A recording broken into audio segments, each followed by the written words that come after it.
to call this a ramble. I want to ramble about anti optimization. So I have some beef with the idea of optimizing every aspect of your life. I think that social media has put a bad taste in my mouth and probably others too, of hyper optimizing your life. I've spent 5 years in college getting a degree in health and exercise science, which I'm very glad I have that degree right now. But along that way, along the journey through that, I spent a lot of time in all sorts of health classes, learning about the ACSM's guidelines, recommended guidelines for exercise. You're hitting your muscle groups twice a week, and 150 minutes of this, that, and the other, right?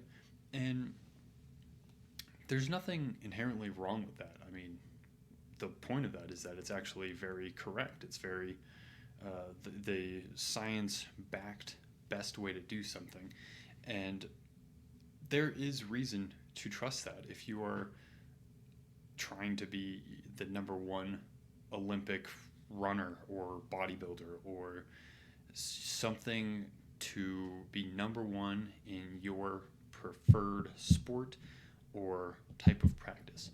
But that doesn't fit everyone. I mean, I'm not number one. I no longer am trying to be. I used to try to want to be a bodybuilder, but I don't think that's healthy, and I don't think that's who I am. So I've stepped down from that. With my degree, I learned about various strict lifting programs, having um, perfect periodization in lifting. It's just not normal. Tracking your food, it's not really normal. It's kind of like an eating disorder, and maybe that's something that a lot of people might have that they don't realize. A type of an eating disorder where you're tracking every calorie, every gram of protein, making sure you're staying below 20% of your calories coming from fat. Uh, it's a way to live, but I don't think it's necessarily the best way or even the right way, right? Um, I spent a lot of time consuming fitness content, whether that was from TikTok, Instagram Reels, uh, lots of it on YouTube. I'm a very large YouTube fan. I really spent a lot of time on YouTube, and a lot of that in the last 5 to 7 years has been in the form of fitness content, which is cool. It is cool, but it kind of changes you, I think. So I want to ask something of you and of me, and that's at does what point does trying to become healthier actually start to make your life worse? I think there's a line to be drawn somewhere there. I want to take you back to a time where I just started. Now, that came off a little strange, but we're going to roll with it. I used to play lots of sports. When I was growing up, I played many sports. I played basically all of the main ones that you can think of: baseball, basketball, soccer, swimming, water polo, lacrosse, tennis, you name it. I probably tried it at least once. The one that stuck with me was lacrosse. I played that one for about 10 years. I was never actually any good, but I still stuck with it just because that's what I enjoyed to do. And that was something, like I said, I did for about 10 years, and I ended up stopping it um, due to COVID. COVID hit, and they said, well, you're in high school. We can't continue this right now. We're pausing this. We're pausing all of high school. So I stopped. And at this time, I had been toying around with the gym a little bit, but I wasn't an everyday gym goer. I was maybe a once, maybe twice a week kind of person at that time. When COVID hit, however, I started going to the gym. Now, the gym had weird regulations with masks and stuff, but I still found my way, and eventually the mask rules let up a little, and then they went away entirely. And I was going to the gym very regularly. That was definitely my exercise outlet. And a lot of the reason I wanted to do this was because I was not happy with the way I looked. I didn't like what I saw in the mirror. And a lot of this comes with misinformation, not knowing how to eat, not knowing how to exercise properly. This is before my college education in exercise science. So I don't really know what's happening at this point. I'm just kind of rolling with the punches. I'm, starvation diet and the gym. So you just eat once a day, as little as you can, and work out. And this kind of turned into a binge type of pattern, and where I would have a few very intense days of low calories, followed by 1 or 2 or 3 days of being so hungry that I just eat everything in sight. And so that went on for quite some time. But at the same time, I'm going to the gym and I'm watching all this fitness content. Watch all these big YouTubers at first. I saw these people starting out, like I name a few people such as Jesse James West. I started following him fairly early on. He had, I think, less than 50,000 subscribers, maybe even 20,000. Will Tennyson, I was around to watch his first video come out. Greg Doucette, that's another name of someone that I found early on, and I thought he was informative and helpful in fitness. I believe I also was watching More Plates, More Dates at the time, although I stopped watching him first out of everyone. Just the kind of Natty or Nots and things like that were getting a bit old for me. Anyways, so talking about fitness again, I wanted to grow muscles. I wanted to be a bodybuilder, and I thought you had to be super lean and super huge. I wasn't eating that way to get super huge, definitely the lean part, but fitness kind of stopped being something I did just for fun on the side, and it really became just who I was. Anything I talked about or cared about was related to calories or exercise or hitting a new PR. That was a lot of it at first. Those newbie gains are real, and I progressed very quickly within the first maybe year or so. I put on a good amount of muscle to my frame and increased all of my lifts very quickly. And that kind of re-fed into it. It was a positive feedback loop. And I don't think that's necessarily the healthiest thing to have that happen so fast with the misinformation that I had about stuff, just being ignorant and naive to it all. And I'm grateful for how I started out like this. I don't think I would be where I am today without having learned along the way, but I'm definitely glad it's in the past. So I want to shift into starting to talk more about this optimization that I don't love so much. So like I was talking about with periodization and with tracking all your macros, everything had to be perfect. I had to track every calorie, every gram of protein, every gram of fat, every gram of carb that I ate. All of my workouts were perfectly programmed with progressive overload in mind, using periodization. And I learned more about this during my schooling too, to get my degree, about periodization, how to properly program exercise. I took a class called Exercise Prescription, learning about what the different exercises were, what they were for, and how to do them. And that's pretty cool to learn. I mean, I'm very glad I learned about these exercises. But how important is it to be perfect? Why does my meal timing and protein timing need to be specifically at the times that I have them? Why is it 30 minutes post-workout? The truth of it is that it's not. It doesn't really matter that much at the end of the day. Maybe if you're the top 0.001% bodybuilder, sure. But why is it so perfect? Why are we always looking for better? What's wrong with just average or better, or just slightly better than average? I have spent a scary amount of time researching different exercise programs, switching types of training styles, trying to find the best, most optimal workout. Is it push pull legs? Is it 3, 4, 5, 6 days a week, 7 days a week? Is it more rest is better than less rest? Is it no rest? Or should I have multiple days of rest in between workouts? I was doing so much research, watching every video under the sun, reading articles and performance articles, trying to find the best way to do stuff.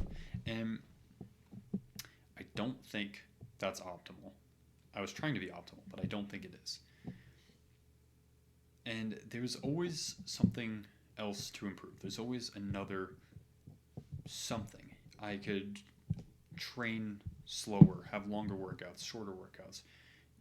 Have a 5 second eccentric with a 1 second concentric, right? It doesn't matter, basically, is where I was getting at with that.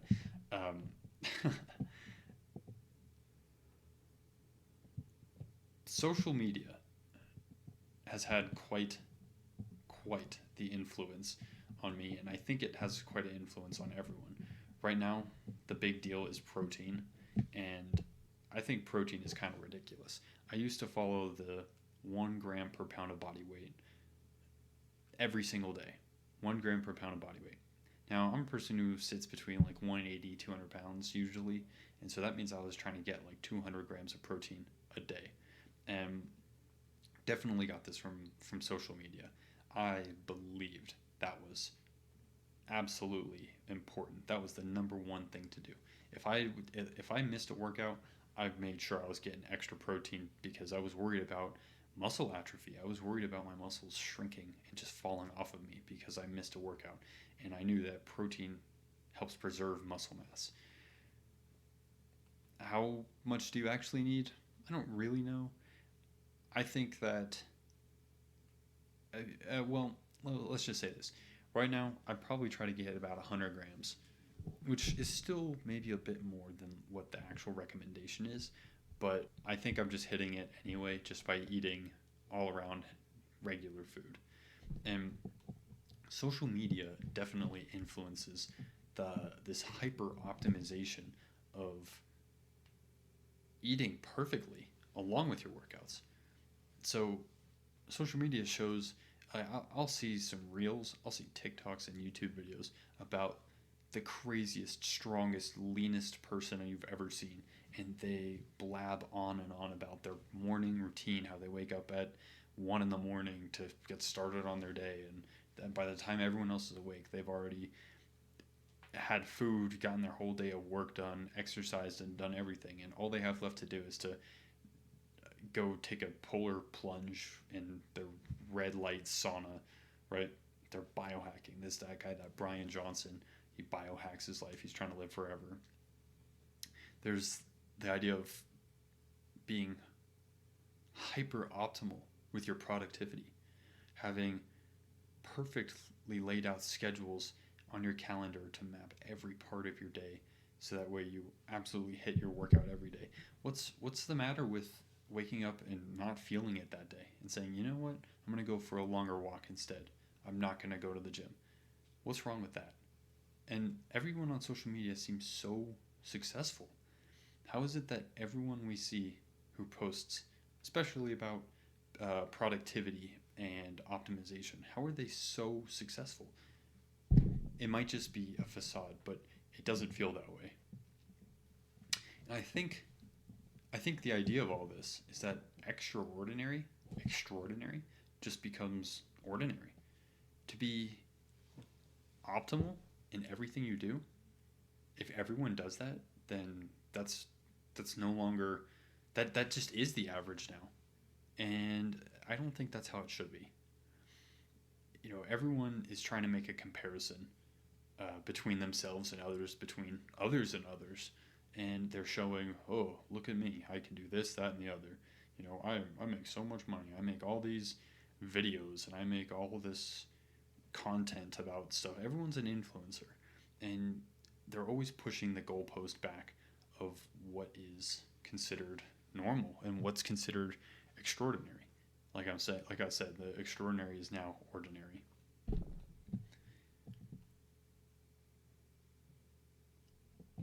And this kind of brings me to question how many expectations that I have in my life are actually mine, and how many were set for me by me absorbing other people's. I don't know.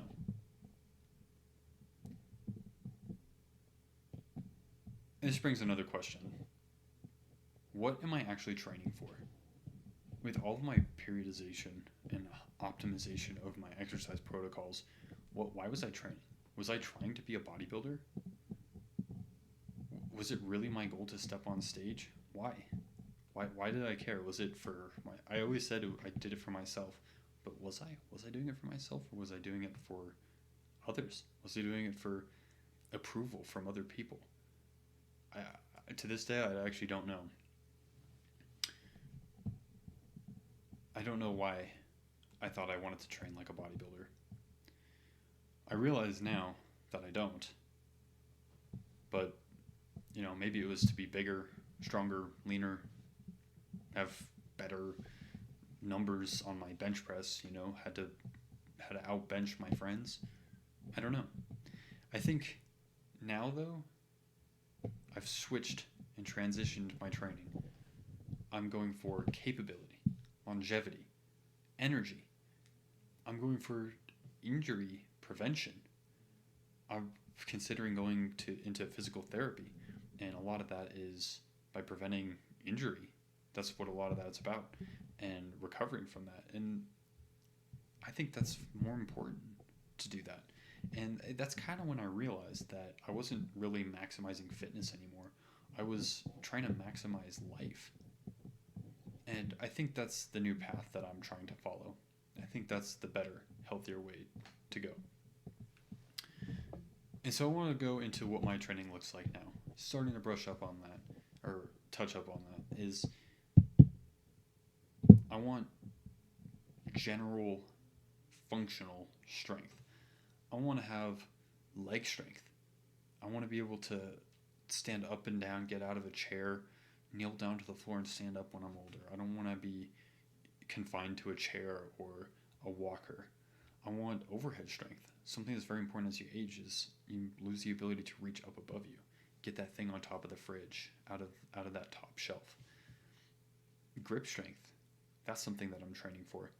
I want to be able to hold on to things, whether that's I find myself in a scenario where I absolutely must hold on for dear life, or if I'm just carrying my suitcases and, with that overhead strength, putting that suitcase up over on top of the seat in the plane. Core and your lower back.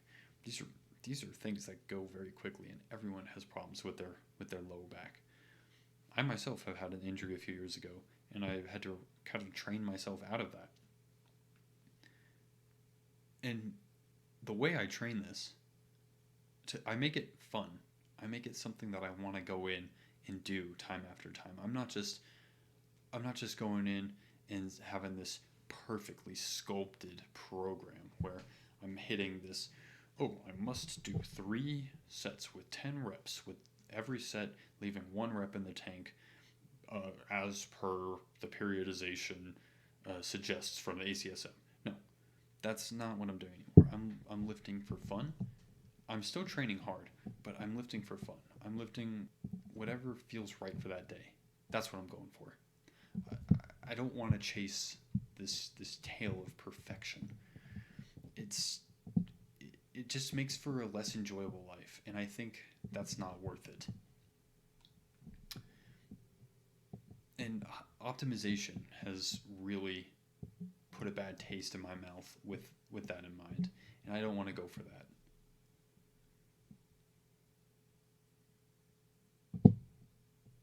It seems to me that every hobby is becoming a side hustle. It seems like everyone is making things that should be for fun into some kind of productive side hustle money making culture, and it doesn't need to be that way. I don't need to turn my enjoyment of lifting into a business. I don't think that's fair. I don't think that's normal. I don't want to do it.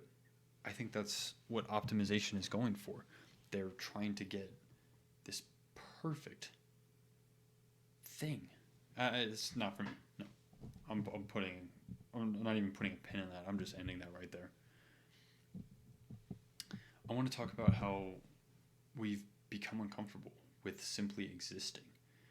There's this podcast I listened to called Modern Wisdom. It's a very popular one. I'm sure everyone knows that. I do find it entertaining and I do find it interesting, the guests that he has on there. But his whole podcast is about learning life hacks into becoming more productive and optimizing everything. And I think that's what started me on this. Was I was listening to his podcast on my commute every day, and I was starting to get annoyed when he was asking for life hacks, tips, asking why like an ice bath is good, why to sleep a certain amount. And I think you should sleep as much as you need to sleep. For me, I go to sleep at night. When I wake up in the morning, that's when it's time to wake up. I'm not saying, my sleep watch said that I had 20 minutes of bad sleep. I must get 20 more minutes. No. I'm not doing that. I am walking, not just for step count, but because I like to walk. I am eating, not just to hit my macros, but because I enjoy eating. I'm working out, not to be the biggest, strongest person, but because it's healthy to work out and I enjoy doing it. This is the difference between living your life versus managing your life. And I don't want to be a part of the latter. So my new philosophy is that health is transportation. Fitness is a tool. Strength creates opportunities. Good enough is often enough. Average is average for a reason.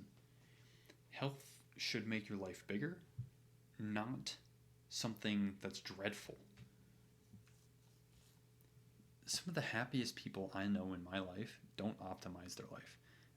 They're not optimized. They live day to day, just who they are, how they are. They're not putting up this facade. They're not optimizing, managing their calendar to show every workout with proper periodization. No. They're living to live. And so I still love lifting weights. I still care about eating well. I still care about my health. But I'm kind of seeing things these days as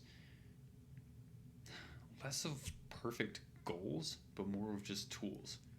So if my health isn't helping me enjoy my life more, then I think I'm missing the point.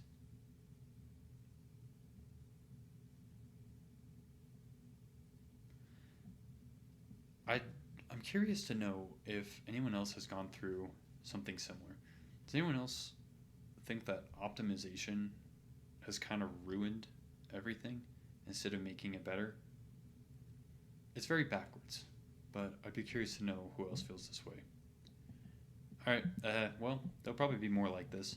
So that was the end of my first ramble.